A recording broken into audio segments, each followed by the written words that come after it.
what's up, everybody? Welcome to another Thursday episode of Simply Cyber Live. I'm your guest host, I guess. I'm not the guest at all. I'm definitely the host, Gerald Dozier. Every single Thursday at 4:30 Eastern Time, we invite cybersecurity industry professionals to come in, share their perspective, share their experiences, make all of us better, and generally have a great time. Today, I've got a wicked special guest. I'm super pumped to bring Bryson Bort on. I've been trying to coordinate with him for several months to come on the show. I met him in person at DEF CON last July. I actually spent some time with him. It was a great experience and started pitching the idea of him coming on. The dude has oodles of information to share with us. So settle in. Guys, get your questions ready. If you have a question for Bryson during the stream, go ahead and drop a Q in front of it if you can, so I know it's for me. There is a lot of chatter, and sometimes you guys are talking to each other and everything like that. I will bring chat onto stream with us once we get Bryson in here. But just to give you a little bit of perspective on like the caliber of dude that Bryson is, okay? Get ready. Okay, he's the founder of Scythe, right? It's a startup company building a next-gen attack emulation platform, which is really the focus of what today's is. As you can see, it says Fireside with Adversary Emulation.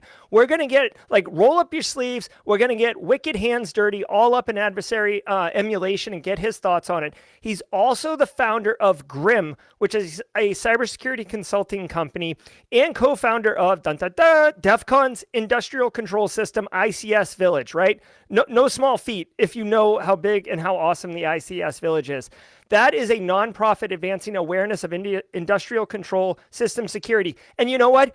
It's been around for a few years. He's not just a founder. I was at ICS Village talking to Don Weber the other day at DEF CON, and like Bryson is like busting his hump, like making sure people are getting their lunches and stuff like that. So he is like all up in the mix. He's also a senior fellow at the National Security Institute and an advisor to the Army Cyber Institute as well. He's got a degree from West Point. You may have heard of it. He's done computer science, electrical engineering, like the list goes on. The guy is just a treasure. I can't wait for you to meet him. Let me go get him, and we're going to get right all up into the adversary emulation space. So stay tuned.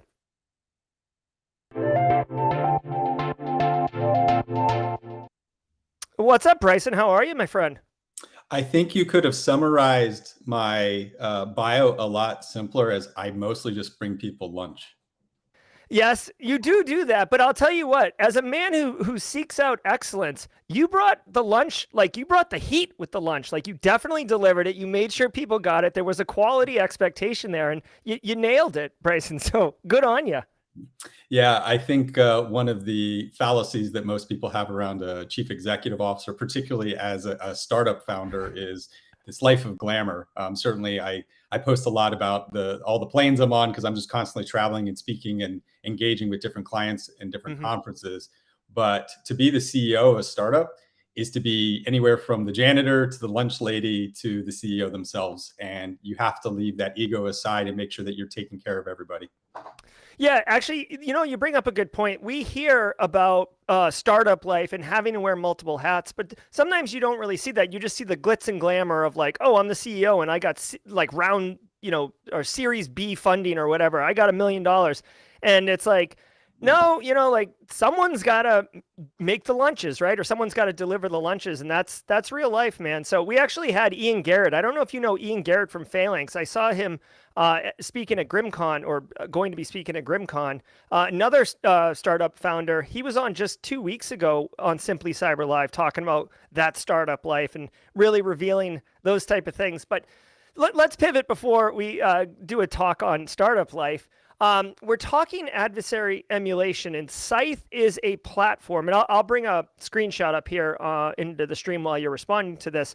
But can you kind of talk about, just at a high level, like what the heck is adversary emulation, and why should Carrie, Kimberly, Jaidi, and Harish want to know or care about what adversary emulation is?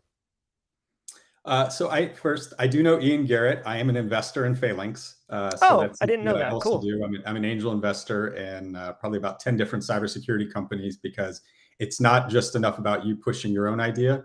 I'm really excited about helping the next generation come and bring new tech and new ideas to the market. So they're much smarter than I am, and it's just awesome to get to go on that ride. Why should we care about adversary emulation? So Security is defined by the threat. Just let that kind of percolate. Security itself, there's no objective measure of it, right? If we build a bridge, I know with an engineering tolerance what that bridge can carry, what its weight is, what the temperature fluctuations. There is a science behind it. Cybersecurity doesn't have that. We don't. We basically live in this Groundhog's Day of, I learned what happened 6 months ago yesterday, and I try to apply it today. And then tomorrow I get surprised by something different, because when we look at the entire attack chain, it's effectively infinite. And one of the points I'm going to make immediately, and I'm going to make this multiple times, is we're all too fond of looking at it just through the technical nerd lens. The entire attack chain and your exposure, your defense, is not just technical. It has users, it has people, it has the IT staff themselves. That's all a part of this. So the point of adversary emulation is, if security is defined by the threat, then I need to be able to realistically and safely bring that threat to bear so that I can drive effectively a functional signal into my environment to truly measure my portfolio of people, process, and technology. So a platform like Scythe helps individuals with adversary emulation, but I agree with you 100%. People, process, technology are kind of the three surfaces, for lack of a better term, that you could look at for weaknesses and such. So is Scythe just focused on the technical for that piece of adversary emulation, or can it help facilitate understanding people weakness, process weakness?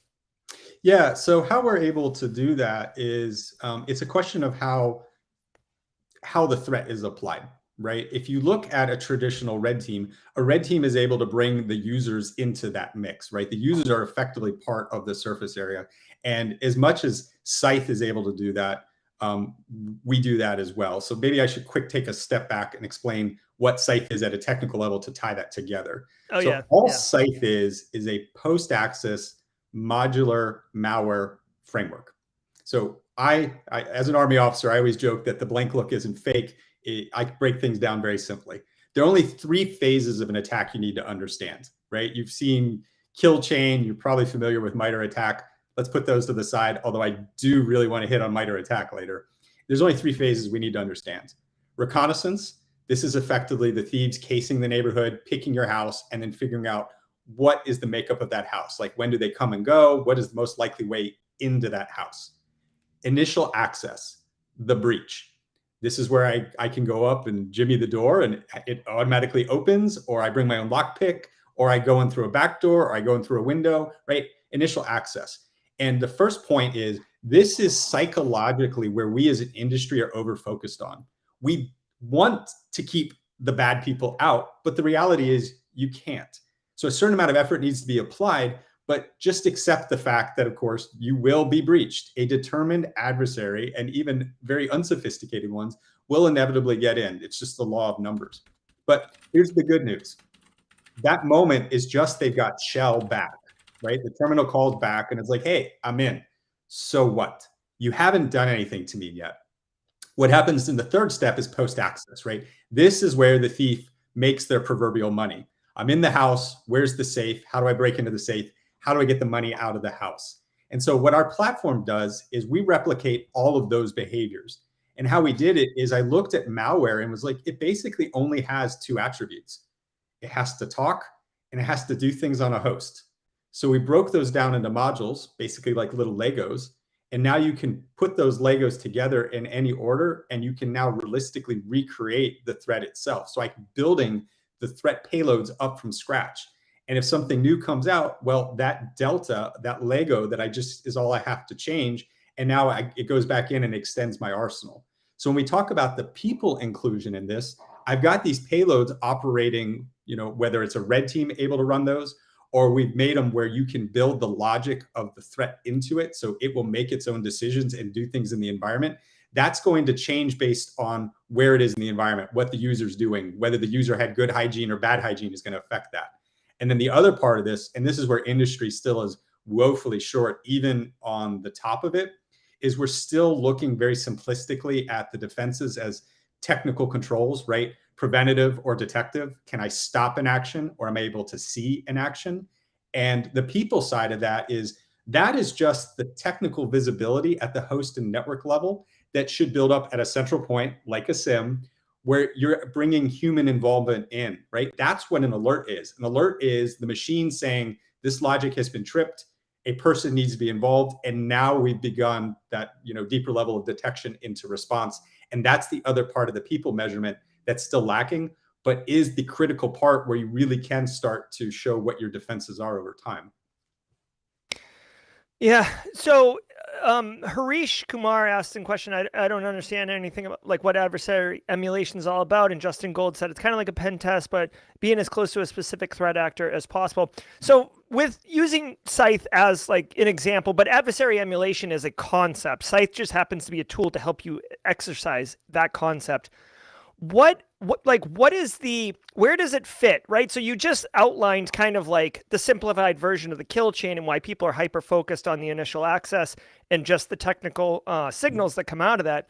But programmatically, where does something like adversary emulation fit in so people can appreciate the macro picture and where this, plugs in?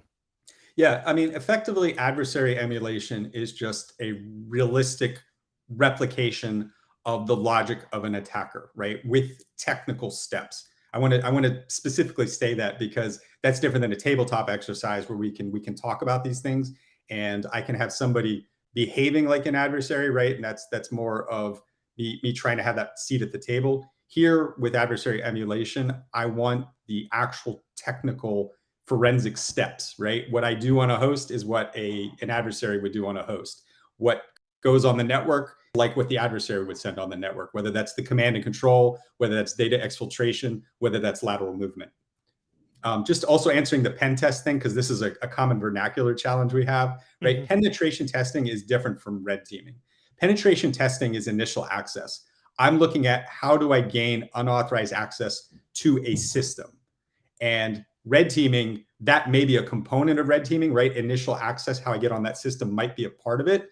But then all of the things that I do from there, because different users, different systems represent different levels of access and or impact to a business. I have a question, Bryson, because Bryson was Army, and I believe, if I'm not mistaken, did, cyber ops type related stuff in the military service. When we talk these terms, red team and blue team, those are rooted in military exercises, right? And that's why a red team is posing as a known APT or a known adversary doing the things that they do, because you need to test your blue team stuff. Looking at kind of the historical arc of cybersecurity mapping to the blue team, the red team, tabletop exercises, purple team, I mean, are we following like a maturation that corresponds to like what the military was 50 years ago? And I'm curious about that. I'm curious why it took us so long, in your perspective, to come up with purple teaming, because in my opinion, purple teaming is a relatively new term, and where you think we might go based on those lessons learned. Yeah, first shout out, go read our free book on GitHub. If you search Scythe Purple Team, that'll probably pull it up, but you can also search Purple Team Exercise Framework, PTEF. It is community driven, so it wasn't just us going like, hey, here's a vendor thing. We brought in a lot of folks. A lot of the origin of it that I think would be of real interest is our previous CTO, George Rochias, when he was the senior vice president over threat management at Citigroup. They were pushing a lot of these concepts before, right? We even had like the term purple teaming. Tying this back into the military example, right? We have this concept called train as you fight. At the end of the day, I want to know how we're going to react before the real thing happens. And that's what we're trying to do with red teaming, penetration testing, all of that security testing, right? That's what I called quality assurance. I want to know what I look like before the fight happens, before the first punch is thrown. And the more realistic that I can do that, the more realistic that I can train, the more confidence that I have on how my people and my tech will behave. So tying this into a military environment, right? So I was an armor officer. And let me tell you, there is no greater moment in life than being in a tank and being in charge and blowing things up. This computer stuff, it's okay, it's cool, but tanks were where it was at. And the top of training in for a tanker is the National Training Center out Fort Irwin, California. And this is where they do major like force on force exercises so that you can really see like how entire units will work, all the way at a, soldier level to a unit level to a large organization level against that. And in that setup, right, you have the blue team, which are the, us, we're the good folks. And the opposing side is the red team. And you have units that have effectively trained in adversary tactics like the Russians, or so that they can use their equipment and their tactics against you, so you can really see what would happen before real warfare. So that's really just grounding it in reality, what red or blue would look like. A purple team equivalent of that. So the definition that I've come up with, because there's some competing ones, and most people simplify it to red plus blue, because red plus blue equals purple. Right. Seems is easy enough. A collaborative, milestone-driven exercise. We do this together. We plan it together. We execute it together. We fix it together. And we're doing it in a milestone-driven fashion, right? It's not like a traditional red team where they go away for 1, 2, 3 weeks and then show up with the report, drop it on your desk and go, okay, did you have a full-time job already? Because here's a bunch of things for you to fix. See you later. Purple teaming is saying, let's do that together. So in that example of the National Training Center, that would be like the Russian OP4, the adversary emulator, saying, okay, first thing we're going to do is we're going to execute this tactic, because this is the first thing the Russians do in the order of battle. And what happens? And you're like, okay, so when this happens, well, is that what we expected? No, we really screwed that up. Okay, reset. Let's do it again, but we've made this change. And so you go through step by step, and in most cases, right, driven by the tactics, techniques, and procedures of the adversary themselves as those milestones. The reason I make it bigger with my phrasing than red plus blue with a collaborative piece is a lot of the talks I've been giving the last year have been encouraging what I call more of an advanced purple team, which is, why aren't we not including our security champions from other organizations to come and participate in that? Why are we not bringing more than just red and blue, like IT or other business functions, to be a part of these exercises? So just the language allows more of this collaborative approach where we're fixing it as we go, we're educating as we go. And then with the red expert there, driving a true adversarial behavior at a computer, at a network level. So you have that realism being done there. So the concept of purple teaming kind of existed beforehand, in as much as business has been doing these kinds of concepts. They might not have been in the IT or the cybersecurity space, but the idea of red teaming at a business level was something that existed well before IT was even a thing. And purple teaming, I feel that collaborative continuous process improvement, more like what you would see in a Lean or Six Sigma process, was something that was also already there. It just took us a while to make that change. And I think the biggest change in our generation was Target in 2012. That's what created the modern cybersecurity ecosystem. It's amazing when you think how young this space is. Until 2000, we didn't have firewalls. We didn't even separate our networks from other people. In 2012, you had firewalls and AV as pretty much the standard deployment and nothing else.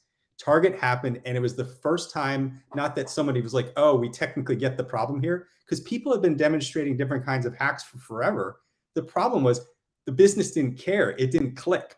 Target was the first time that at the board level, it was like, oh, this is a problem. I might go to jail. Now I care about this. Here's the blank check, nerds. Do you want some pizza? Like, please solve this so I don't go to jail. And that created this whole market. Oh, yes, it did. Yeah. It is funny.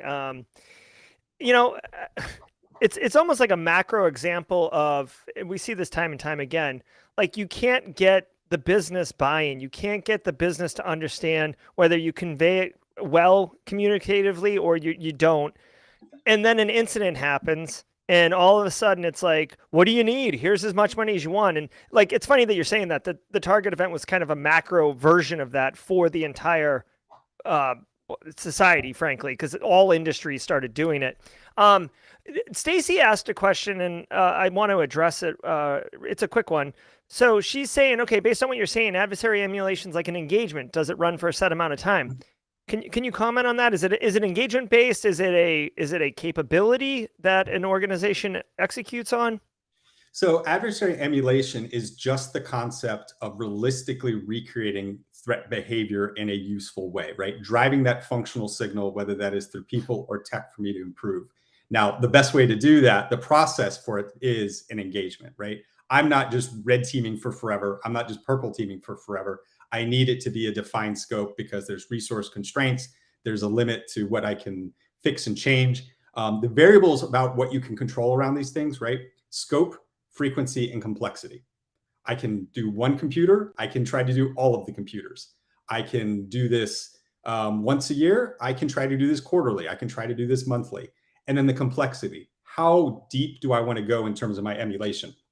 A great example. So a free tool to get started, Atomic Red Team. Atomic Red Team by Red Canary it's in the name, right? It is atomic. So it is unit tests one by one of specific red team techniques. And so I'm able to very simplistically and freely and safely, safety being, of course, a key point, because when we red team something and then end up doing it, well, then we're the black hat, and that's kind of defeats the point. So the Atomic Red Team is this fantastic framework that's maintained by the community where I can do individual tests to do that, all the way up to something, again, like my Scythe platform, which is like the true realism of recreating an entire payload and all of the state-based behavior of what it can do. This is probably a good segue to explaining MITRE ATT&CK, which I'd asked to bookmark earlier. So I'm assuming everybody at this point has heard of MITRE ATT&CK, right? Sure. Oh, yeah. I think we get fined by MITRE if we don't mention MITRE ATT&CK at least 15 times. And most presentations in the space now look like something like MITRE ATT&CK, by attack, for attack, attackity, tack, tack. And it's just, it's everywhere. And the reason it's everywhere is I talked about Target being our generational game changer for us to get the budget and what's driven this whole ecosystem of innovation. Attack is the next generational game changer that finally gave us a common vernacular to understand all of these different behaviors. Before, it would be like talking about the adversary emulation of like, well, I'm going to do credential theft. And somebody might think that means this thing. Somebody else might think it means something else. And then somebody might call it something completely different. Here's where MITRE ATT&CK is failing you. This is a great concept to talk about, but and I'm not going to completely blame vendors, but vendors and customers both have gone to hell in the handbasket together of turning that into a bingo card. Yes. Hey, I'm going to do this. Great. I did this. Now I'm going to do this. And look, we're green and we're green and we're green and we're filling the whole thing in green. No, that's not true. And I actually have definitive case studies where I've seen clients build up entire defenses on that principle. And I show up with a true adversary emulation plan and go right through their controls like Swiss cheese, and they're surprised. And here's why. Think of MITRE ATT&CK like a periodic table. It describes the physical elements of our world. Hey, that's hydrogen. That's oxygen. Cool. An Atomic Red Team allows me to test hydrogen and test oxygen. It's a great starting point to getting my feet wet and understanding the basis of emulation and the basis of my controls. Here's where it fails. An attack is not hydrogen and oxygen. An attack shows up like water. 2 parts hydrogen and 1 part oxygen in that order. Because if you think about what an attacker does, I'm not doing attack to check boxes. I'm doing an attack because those are my tactics that I need to gain the data, to gain the access to accomplish my goal. And I do that in a particular order. And what I'm able to accomplish and where I'm able to accomplish changes that, just like a real chemical equation. And so don't get hung up on testing for hydrogen and oxygen, because you're going to find yourself getting all wet with water in the real world.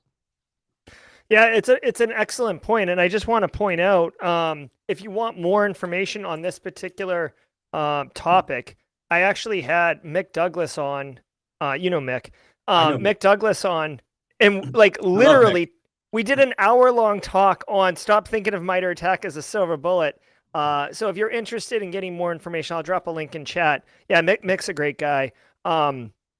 We went into that because there is a serious misconception, and it's continued to be like, basically pushed by the security industry that like, this is how you secure yourself. Like it's guaranteed. Like the more you cover, the better you are. And it is interesting that is not the case. So let me ask you this, because this is another question that I think when we did our little preview call or whatever you want to call it, I made a comment. You're like, oh, no, no, no, no, no, no, no. Like simulation and emulation are not the same thing, Jerry. And I just kind of like threw them together in the same bucket and like was like, oh, no, they're the same.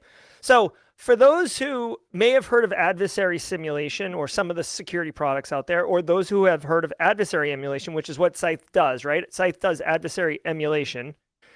What is the difference so people can wrap their brain around the difference that there is one? Okay. First, I need to put the small little italics. This is a nerd conversation now, right? And I tend to avoid these for Gerald, a lot of what you and I talked about beforehand, because it gets really deep in practitioner level where there's probably 17 people in the world that care at this level. No business really cares about, oh, I'm looking for emulation versus simulation. They do care in the results. They just didn't care about the difference in me arguing the semantics. So, as we described, right, emulation is me building the state-based real thing. Simulation is where I'm simplifying that. So, for example, Keysight. Keysight is a vendor that has a long history and they've come into the security space, but what they grew out of was out of test measurement. And what they did was, if I'm building protocol, I want to be able to drive signal on the wire to see what happens, and I need to be able to do across a multitude of things. I'm not sentient as I'm doing that thing. I'm just sending all the signals, so I have this constant baseline of understanding. That's what simulation is, right? I'm not actually doing it because a real attacker is sentient, is making thoughts in that state-based way. Simulation, I'm trying to just drive very basic signal. Tying that into my competitive market, that's been what the breach and attack simulation space is, as defined by Forrester and Gartner. And the vendors there fundamentally do two things.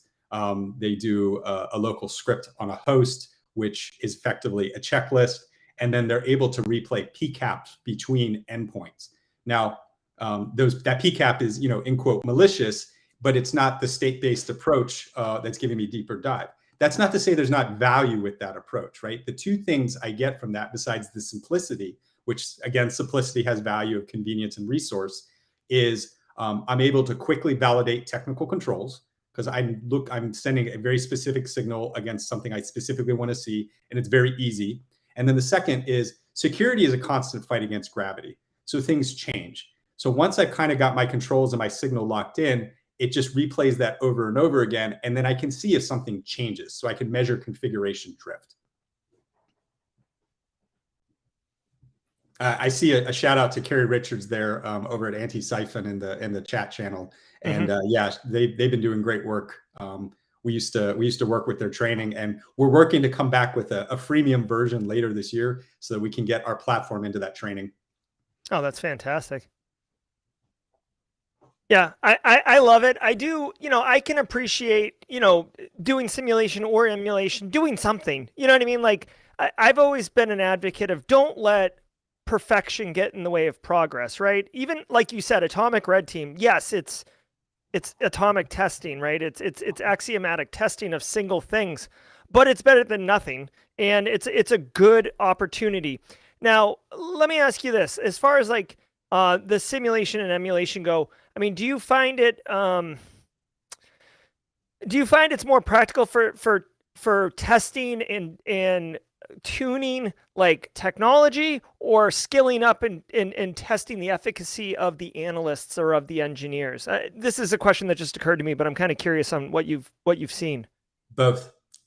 So of course, putting in the operational environment, the key point there is going to be looking at technical configurations and controls. Again, going back to where we were talking about the people aspect of that, those controls tie into alerts where you're now able to measure mean time to detect, because I can start to look at, maybe the analyst isn't skilled, right? The alert came in or the SOC isn't properly resourced. And so that's the delay. And so this is the key with metrics, right? Like you don't take them at face value. They tell a story that requires the investigation to understand, but I'm able to do that. The other is, and I can say this publicly, is how Rapid7 uses us with their incident response team.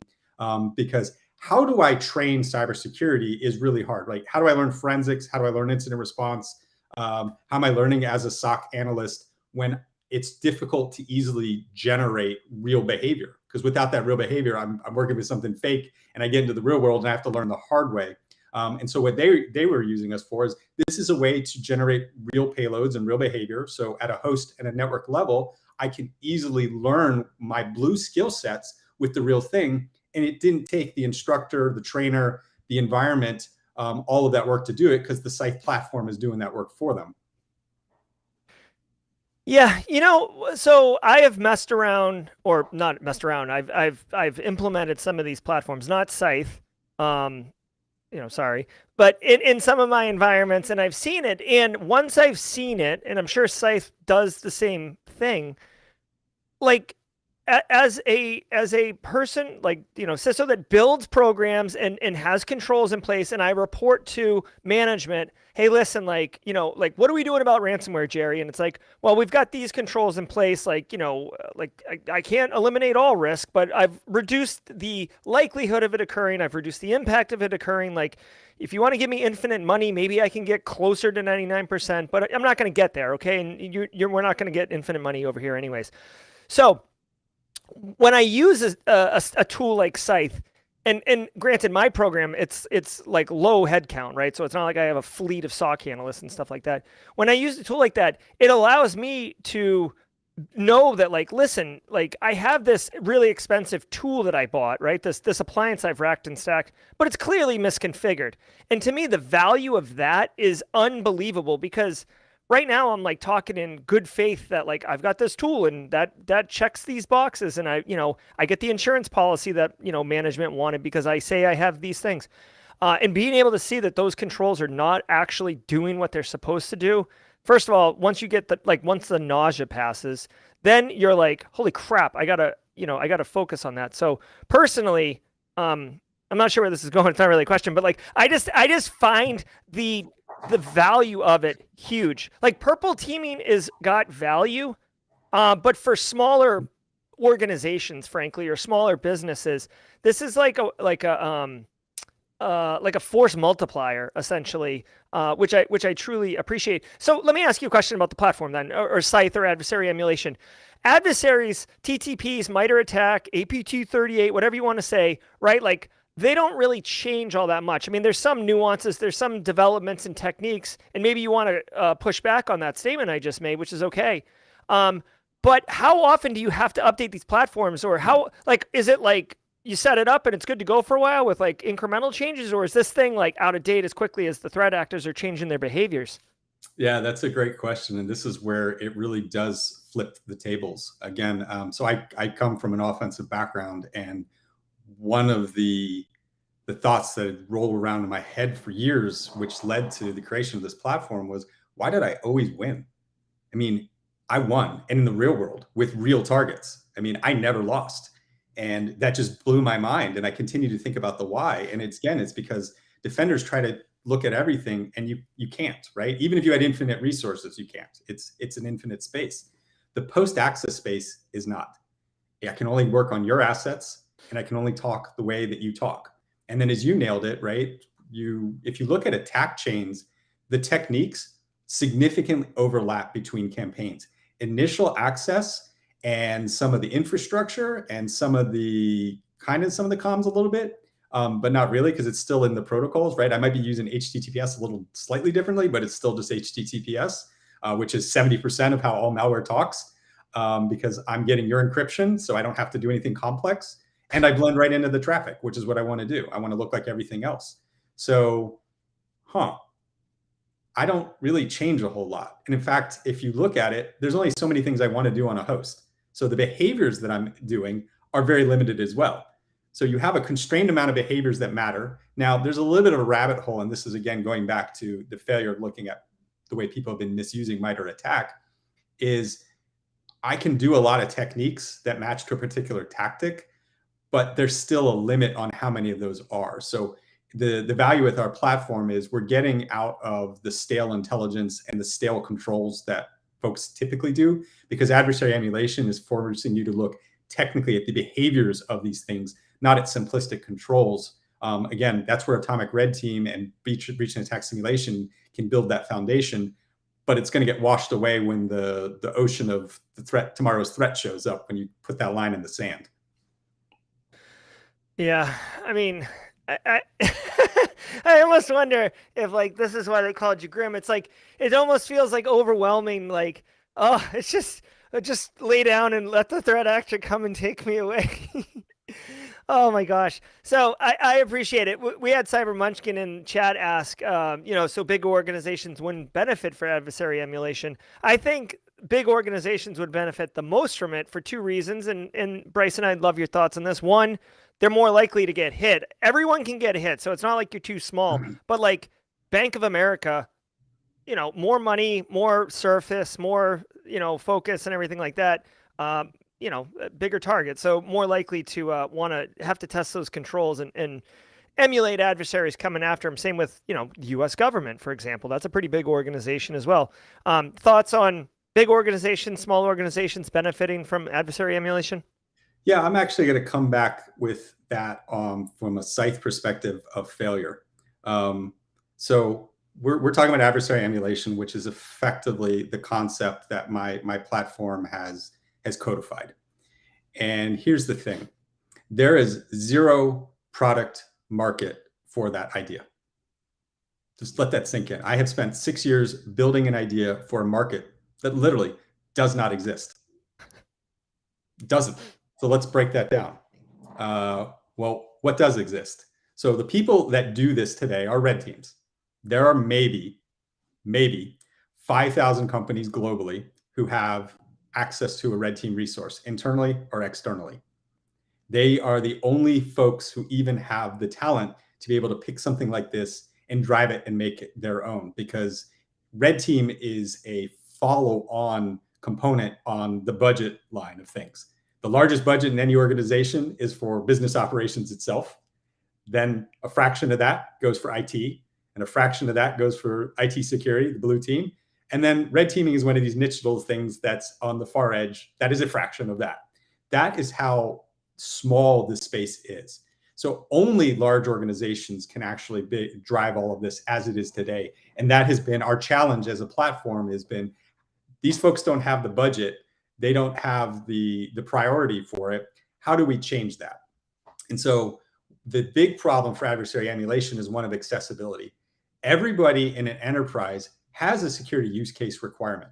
And if you look at all of the products across the portfolio of security, from application development to operations, you see that there are all of these band-aids that are fixing the fact that we don't have enough people to drive that manually. And so that is the failure inside the enterprise side. So my challenge as a founder and with my company is one of accessibility. I think I've got a good idea. The concept seems to resonate. How do I get it in more hands so that they can use it? And that's just talking at the large enterprise level. Once you go below large enterprise, right? So we're moving from the cyber rich, the haves, to the cyber poor, who may still be target rich, because just because you're smaller doesn't mean you're not a target. Look at your local school, look at your municipal government, who've been just ransacked by ransomware for the last 3 years. And oh, by the way, if you want to see the two people who called that, go check out the talk with the CISA director, Chris Krebs at the time, and myself at RSA 3 years ago, where we predicted the oncoming onslaught of ransomware. So for the down market, these folks, it's not that they, and this, Gerald, this is what you and I were talking about with the business side, so it applies with both ways. At this point, it's not that folks don't get that cybersecurity is not a thing. Ransomware, courtesy of Colonial Pipeline and the fact that we have a hydrocarbon-based economy, is now a kitchen word. Everybody, including your grandmother, knows what ransomware is, sort of, right? They know the word. So they know that this is a problem. What they don't know is where to start. What can I do? And this is the challenge that a platform like mine has is, hey, great, thanks for showing up and finding all the problems. How do you, yeah, there you go. That's the thing. And actually that white hoodie I'm wearing is a white unicorn hoodie, but with the fact I was on stage with a senior agency director, I actually kept the hoodie down. Oh yeah, just so making some good choices. So this is the pieces, right? It has to be completely tool driven, because there's no way that their budget can afford it, or that their resources, right? Being cyber poor means I don't even have the resources to participate in assessment. So it needs to be as automated and as simple as possible, right? I want the realism. That's important, because I do want security just like the rest of you get. I just need it to work in such an automated fashion on the insight and the guidance to fix it, which most likely will be with my MSP or my MSSP, that I can actually also benefit from fixing it too. So let me ask you this, Bryson. Like ChatGPT is like on fire, right? And we saw in today's news today, Alibaba's announcing that they've got a ChatGPT rival that they're going to be introducing to their platforms, and Microsoft, or no, Microsoft bought ChatGPT. Google's got like Chatter or whatever. And obviously it's supposed to like make everything better, and you're talking about automation, right? So it's like less resources, cheaper to implement and stuff like that. Do you see, like, just take ChatGPT aside, just AI in general, but that kind of model? Do you see something like that helping integrate into platforms that do adversarial emulation and effectively helping with like the purple team capability that delivers risk reduction through identifying weaknesses in programs? Sure, I'm not gonna nerd out on the difference between artificial intelligence and machine learning for this. Sure. At the end of the day, operationally, it's as many if-then statements as you can fit on a disk effectively and match to your processing power. That's all it is, right? Is I'm able to start to scale more logic to give a computer effectively the Rubik's Cube, right? Hey, I've given you some ideas. You can start to make your decisions based on the variables you're getting back from the environment. It's an area that we've also looked at in our platform because on one hand, the platform allows a sophisticated red team operator to drive the entire thing with all of those nuances. Most people are not a sophisticated red team operator and they just want the thing to do the thing. And so we built that logic into it where the payloads will do the things for you. Our automation language is actually Turing complete, which means that you could have it be machine learnable. I will just to set everyone's expectations, that does not work out of the box today. That is a research and development project that we're looking at doing with government. So to build that, because at the end of the day, it's part of it is building that gaming system where it's the same way that ChatGPT can easily recreate a web page. But when you look at the content, it makes stupid mistakes because it's missing that human context. It's the same way that I need to train from an adversarial and a defensive perspective that not all paths are equal. And so being able to gamify that so that it's able to start to prioritize paths and actions so that it makes sense. Going back to the state-based use, right? The chemical equation of using the periodic table of MITRE ATT&CK. I don't want my payload to try to escalate privileges and then steal credentials, right? Steal credentials and then escalate privileges. There's a state order to these things. So in short, artificial intelligence will be here someday. It's not here today. No matter what Darktrace tells you, nope, not happening. Don't worry about it. But it's going to be one of those things. I gave a keynote at ISC Squared last year, and the slide I had that they asked me to talk on artificial intelligence was I showed like the traditional human icon, and I just had like a piece of it and a piece of it and a piece of it. And you can't tell what it is until all of a sudden at the very end, it's a person. And that's going to be what artificial intelligence looks like in this world someday. We're going to see fractional components of human capability. And suddenly one day we're going to wake up and that fraction is going to cross where it's enough of a person that we take notice. I don't know the exact time frame on that based on rate of innovation, but I guess we're about 10 to 20 years out. So most likely in our lifetime. That's wild. Thank you. Very insightful comments. Because the way, of course, vendors, right? The way that the security vendor market's talking about it right now, it's like, it's here, and it's going to solve everything.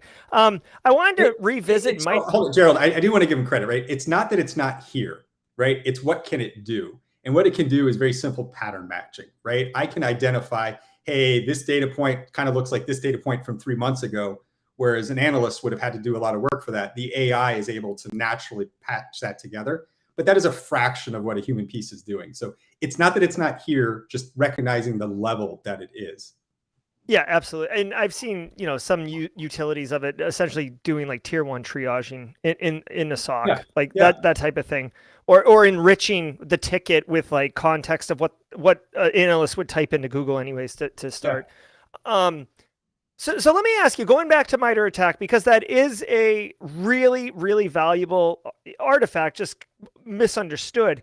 I know MITRE has been very open about soliciting feedback from community. They're receptive to improvements and stuff like that. I don't know if you've been involved in any way in any type of comments or open comments and stuff like that. What are your thoughts on how?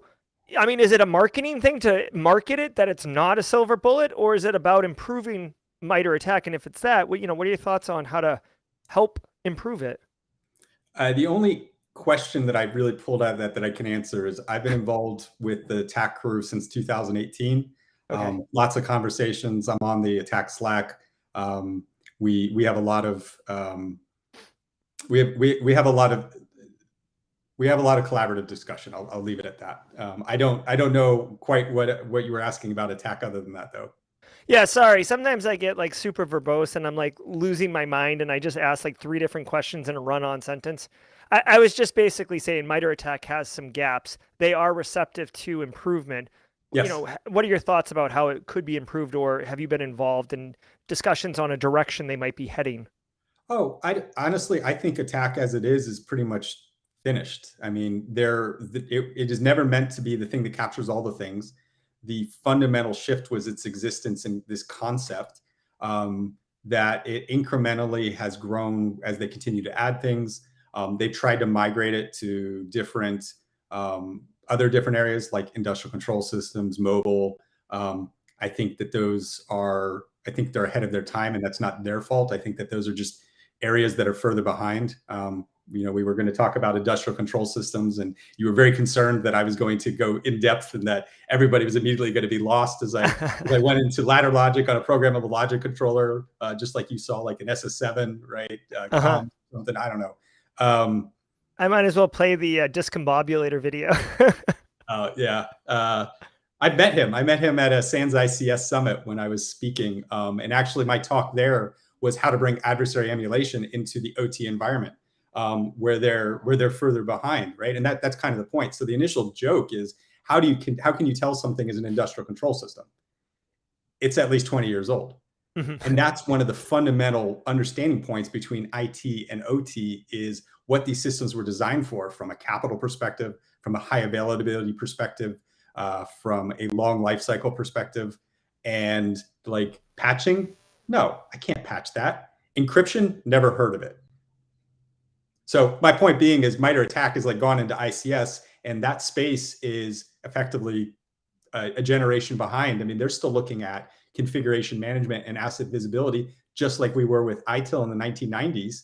Yeah. And so what is MITRE ATT&CK going to do for me? I mean, I don't want to say it has no value, but just an example where like them trying to extend it further that way, they really have made the big crater impact, and now it's a lot more maintenance. So there's no big idea I would recommend to them other than commending, thank you for changing the world for the better for us.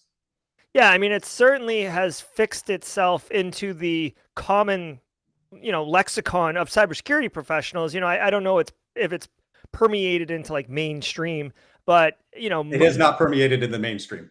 Yeah, well, well, you and I and everybody in chat definitely is familiar with it. I just wish that the MITRE Defend people would get the same marketing team behind them, because I feel like that doesn't gotten the respect or the exposure it warrants. That's because Defend is useless. Oh, well, there you go. Well, thank you. So I guess the market responded. Okay. Sorry, I don't mean to be mean. This is my MO, right? I just call it like I see it. I was asked to teach a Defend class. I can't remember, probably 12, 18 months ago. And I was just like, nope, I'm not going to teach it. I refuse to teach. I don't care if you, and they wanted to pay me. And I was like, I'm not taking money to teach something that I don't think has value. Again, MITRE ATT&CK, generational game change to cybersecurity. MITRE Defend, somebody's trying to take put lightning in a bottle, and it's not there. Yeah, well, that's good to know. I haven't evaluated it myself. I just know about it. I saw it when it passed through. I do find it interesting. I almost wonder if it's like a backronym. I know that they do this in the government all the time. Like, let's have the opposite of attack and call it defend. Now let's figure out how can we make this an acronym? We see that all the time. Bryson, so we've got a couple minutes. I do want to spend a minute, if you're okay with it, pivoting a little bit. I would love to talk about Grimmcon, because Grimm is Bryson's, or one of his businesses, and you've been doing Grimmcon for several years. It says 7. It's not an annual. It's much more of like when you want to do it. I think it started during COVID, honestly. This and Pancakes Con. But can you tell us a little bit about Grimmcon so people can get hyped and go check it out? Yeah, when I got out of government, I named my consultancy. I started by myself, one man consultancy, called it Grim. That sounded cool. Calling it Bryson's Consultancy sounded douchey. So that seemed cool. And COVID, right? COVID happened and everybody just started losing their minds. And for those of you who know me, I do a lot of community engagement and activities. And so I kind of felt like a responsibility for the community when COVID happened and everyone was like, conferences have stopped and it's not like we stopped learning or wanting to learn. So I was like, I just came up with the idea, like I'll start my own virtual conference called Grimmcon. And what makes Grimmcon different is I think we were the first of really creating an entire track for new speakers. So we have the classic technical track of experts, but not just, hey, here's a space for new speakers, because that's not the point. We pair new speakers with a coach 1 to 2 months out from the conference. And that coach is dedicated to helping them with whatever they need, right? Because so much of what prevents the inclusivity of this industry is getting help to get a voice at the table, right? We help give, like, creating a conference where there's a track for newbies is creating the seat for them. But how do we give them a voice? So many of them, right? Imposter syndrome. I don't think I know my content well enough. I have a half-baked idea, which is literally every talk I've ever given has been half-baked. So I wish I had somebody to help coach me. And so the idea is whatever that is, whether it is your presentation style, the presentation content itself, just being able to speak, they'll help you to get on stage to be able to do that. Yeah, it's awesome. I've dropped a link in chat for you all on the YouTube stream. You can definitely click on it. If you're watching here, it's like literally right there. You can Google Grimmcon, Grim Cyber. So it's Grim 7. I see She Hacks Purple. I see you, obviously, Bryson. Oh, yeah, that was last year. Oh, was it? It says May 18th, 2023. Oh, that says Grim 8. I see how it is. Okay. Yeah, so they're showing pictures of snapshots of us from the 7th one. I actually rarely speak at them. So I was invited to keynote my own conference, but I actually had been participating in a public way for several years, or several of them. So yeah, I'm not usually a speaker, actually. Yeah. Okay. Thank you for clarifying that. I made a bit of a mistake. This red font kind of hid for me here, but I guess I would assume did you just get red teamed by font? I did. Yes. I just got pwned so hard. Like spreading fake news about Grimmcon 7. So anyways, guys, like I'm sure that this URL will lead to Grimmcon 8 when they do publish it and put it out there. CFP's out. So the call for volunteers, coaches, and new speakers is out. I can't send it to you right now, obviously, while I'm doing this, but no, I'm looking. It should be on this website, right? It should be. Here, let me do this Grimmcon 8. I'm going to do it live right now because there are a lot of people in chat. That's it. Yeah. So I'm going to send this to everybody right now. Okay, guys, many of you in chat right now, I know are, trying to break in the industry, or you're relatively new to the industry. And like Bryson mentioned, and I'm glad you did because I didn't realize this event is an excellent opportunity to kind of like stretch your legs and give a talk. You'll get mentorship. You'll get out there. I tell people all the time, Bryson, and I, love your thoughts on this. I tell people all the time, and I am vehemently, or not vehemently, I guess. I am strongly passionate about this statement. Like networking within our industry. You and I have worked in this industry for a very long time. Networking in this industry is arguably the most valuable thing you can do for your career. Like knowing you, like you're on the show right now, like because I networked with you and we had a mutual friend, James McQuiggan, who brought me to that event that I met you at and worked the gate. So I still feel bad about that, Joe. I know it's fine. It's fine. So anyways, by doing something like this, guys, you'll get paired with a mentor. Guess what? You're going to network with that person. You'll meet people who you speak to. They'll follow up with you. This is an awesome opportunity to kick off some of that networking. If you've been a little apprehensive, if you've been doing the double Dutch, waiting to kind of jump in and start doing the double Dutch, like this is a great opportunity to facilitate or to be a catalyst to doing that. So very, very cool. I'm really pumped that you're doing this, Bryson. As Thank I you. flip out about it. Yeah, no, Well, it's so cool. if I can also pivot from that to my other conference where I am full-time a part of. Hook me up. Yeah, drop it. Yeah, so co-founder of the ICS Village with Tom Van Norman. As Gerald said in the introduction, we're a 501c3. We're a nonprofit. I think some people do fun things in their free time. I do nonprofit for critical infrastructure in my free time. And we've traveled all over the world and mostly the country. He mentioned DEF CON ICS Village. We're also at RSA. We're at a number of other conferences.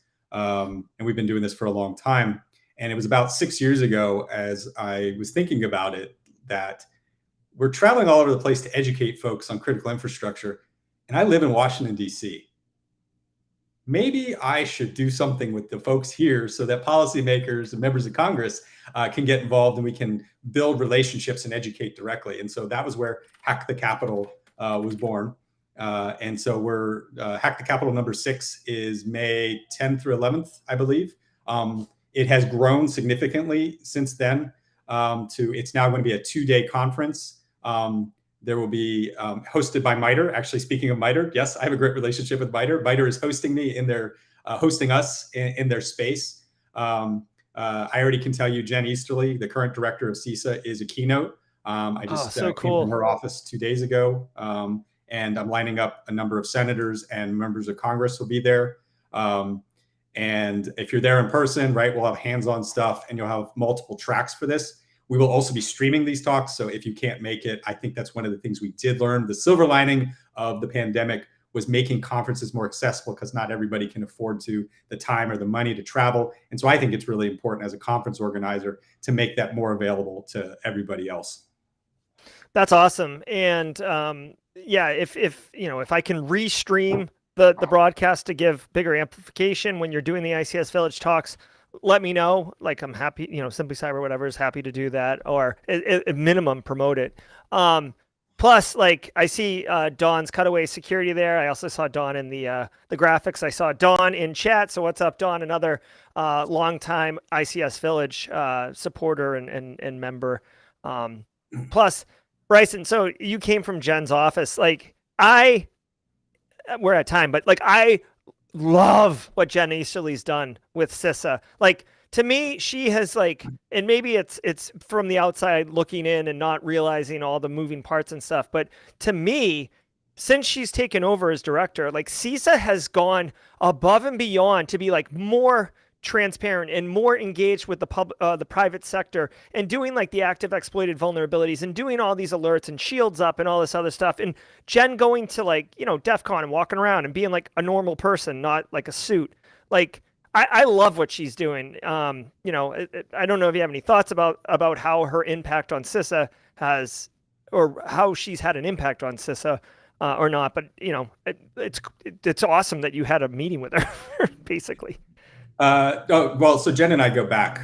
So that's one of the funny things. In fact, I was texting her back when she was going into confirmation hearings and giving her my 2 cents. So that's just coincidence. I don't know all the famous people. I happen to have met a few along the way. Yeah. Also, I'd like to give a shout out because Chris Inglis, our first national cybersecurity director, is retiring next week. I've known him for years as well, and what a great American. I mean, he is the quintessence of what you would want from a public servant leader. Back to CISA. CISA has a really hard problem. I think very few people really appreciate how young the agency is. It's 4 years old as an agency, growing out of the directorate. She's the second director, picking that up from Chris Krebs. And they are effectively hamstrung by how much resources they have, both from what Congress funds them to and how many people they can have. And so some of the criticism is that there's a lot of folks there to drive the communication and less on the help side. That's one of those things that takes time. For those of you who read the article where I came across as critical and Cyberscoop the other month, my quote was taken out of context. The full quote that I was giving to the reporter was I was talking about the contrast of CISA's problem versus, say, like the Cyber Collaboration Center at the NSA, where Morgan Adamski can walk out the door and immediately know the 10 names of Lockheed, Raytheon, et cetera, and immediately have 80 to 90% of the defense industrial base covered like that. Show me where CISA can do the same thing. For example, water utilities. There are over 100,000 water utilities in this country. Tell me how CISA is even beginning to start that. And here's the funny thing. CISA's not even responsible for water. That's the EPA. How many cybersecurity people do you think are at the EPA, right? This is the scope of the challenge that we're facing and why it's different for CISA, as they really have to build that groundswell of communication, data insight. And what you're going to be seeing in the national security strategy that's going to be coming out shortly is going to be the fact that government is not using regulation as the stick so much as they're using it to drive more visibility, that they need to have a data-driven approach. I know this is shocking. Government is actually trying to be smart about how they're getting involved. I love it. And I knew when you said water utility, Justin Gold was going to pipe up, a longtime Simply Cyber community member and works at a water utility in the great state of South Carolina. So genuinely appreciate that. And it is a lot of challenges to deal with. And this is why, you're talking about geopolitical stuff, but like even at a business, like cybersecurity is hard because there's infinite problems. You can't prove false negatives. Like you don't have infinite resources, so you have to make decisions. And how do you weigh those decisions? What are the inputs? And then of course everything's dynamic and changes. So yeah, I hear you. And it is cool that you and Jen go way back. Very cool. So I would say you do know a lot of the famous people, Bryson. So it's very, very cool. So today's conversation has been absolutely fantastic. Like I've enjoyed the heck out of it. I know I've seen a lot of great comments in chat. Jide, Jim Lunn, Kimberly, a million people saying great things. So definitely enjoy and appreciate you taking the time. Before I want to let you go, Bryson, I always love to give my guests an opportunity to take the stage, share final thoughts, whatever they want. This show's like community's great. This host, I'm not sure about, or maybe it's something more righteous, but the floor is yours, Bryson. Thank you very much. Yeah. So I'll do it in two parts, right? Y'all are budding practitioners at different level in your careers. And my company grew out of community engagement. I mean, we grew at the community level. I was a national security East Coast guy. I couldn't get the large venture capital checks. So instead, I had to do it the hard way with who I knew at the bottom level, just working day in, day out and trying to think of what kind of content, particularly free content, that we could provide, which is still a large part of the DNA of our company. And so what we do is every month, we put on a free hands-on workshop on different aspects around this. Again, not just the adversary emulation piece, but again, detection engineering, the ability to fix things. Tomorrow, if you go to our website, you'll see we have a 3-hour free workshop with your own range. We'll set up an isolated environment. I believe there are 9 different hosts in your environment, like domain controller, Active Directory, a Kali Linux box, a target box, like all of that level. With Chris Peacock, who is one of the top 20 Sigma contributors in the whole world. He's currently number 18. Not that that matters, but it's fun. So you can get hands-on, like I said, not just even applying the concepts of what I'm talking about, which might seem like a bit much, but just learning how to be better at fixing from the blue side, because it really is red and blue together. And those workshops that we do cover all sorts of the different angles of red, blue, and purple. It's all free. It's a lot of fun. And you don't have to show up. A lot of people get intimidated by this stuff. Just show up.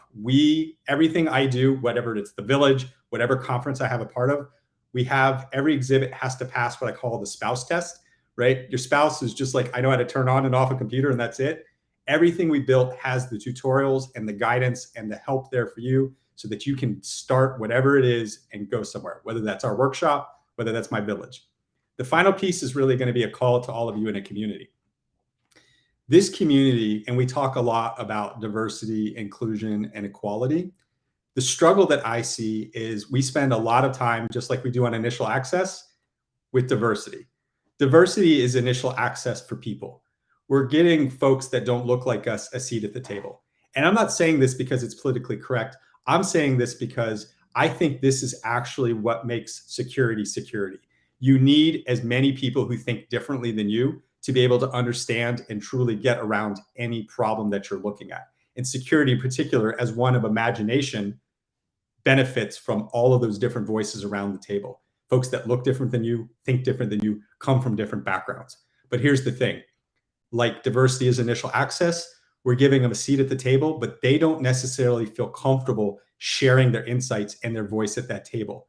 That's the burden of inclusion. We need to be their partner. We need to help them when they come on board. We need to be their coach, their ally. That takes hard conversations, and that takes stepping up to make sure that they feel safe so that they can participate, because that's where we truly unlock the value to all of us as a community. Yeah, thank you so much. Spoken, very sage advice. It kind of echoes or aligns with what you're saying with the speaking opportunity at Grimmcon, for inclusion, for, different voices and breaking down those barriers of entry. And I agree 100%. Like, getting different perspectives is one of the best things you can do, because if everybody's just like you, then you're kind of myopic in what you're looking at. I've gone ahead and taken Chris Peacock's event right here. It is tomorrow at 1 p.m. Eastern time, and dropped it in chat. This is a really great community service that Scythe and Chris are hosting or putting on. So definitely check that out if you have the time. Bryson, Carrie had a question. If you can't make it because you're working, is there an opportunity for replay? Is there an opportunity to go back and review what was done? Maybe not participate live? I'm not. What exactly? So the Chris Peacock, principal detection engineer. No, because they're not. It's not a lecture. It's kinesthetic learning. Like, we're doing hands-on with these environments, so you're getting to put code on a computer and actually do things. Okay. So the replay isn't really valuable. All I can tell you is we do these every month. So if you can't make this one, there will be another one. Oh, excellent. Okay. And one other thing, like, normally I would just send you to the green room right now, but this is a really great conversation and I love it. I do want to point out Bryson is on Twitter. He's very active on Twitter. I'm going to drop a link in here. So you would be posting on Twitter all of these every month, right? I assume if I go through your feed, I'm going to find something about Chris Peacock in your event, right? Oh, there's your, on this one right here. So would this be like a good place for people to find out about the next one? Me, I will push it. Okay, cool. Also, you'll get to see Bryson's travel all over the place. The man travels well. So definitely love it. All right, Bryson, it's been an absolute, delight. Thank you. Whoa, I got really big really quickly there. Hold on. Yeah, exactly. Whoa, boy. Hold on. All right. I definitely want to thank you so much, Bryson. I hope you had a good experience on the stream. Chat, thank you all so very much for being here, asking great questions, being very engaged with the conversation. I definitely enjoyed it. I just want to remind everybody, if you don't know, and I don't even know if Bryson knows this, but tomorrow, whoa, that's kind of a full screen that isn't going to work. Let's do it like that. Tomorrow, every weekday morning, 8 a.m. tomorrow, I do a live threat briefing every single day for 45 minutes, cover the top cybersecurity news of the day. So hopefully you can join us if you're interested. There's hundreds of people live in chat helping each other network and, share information and all that. So it's a wicked good time. I do it as a good time, Bryson. So definitely check that out. All right, guys, that's going to do it for today's stream. Thank you all so very much. If you want to catch the replay, it will be available on YouTube. Go check it out. And until tomorrow at 8 a.m., stay secure.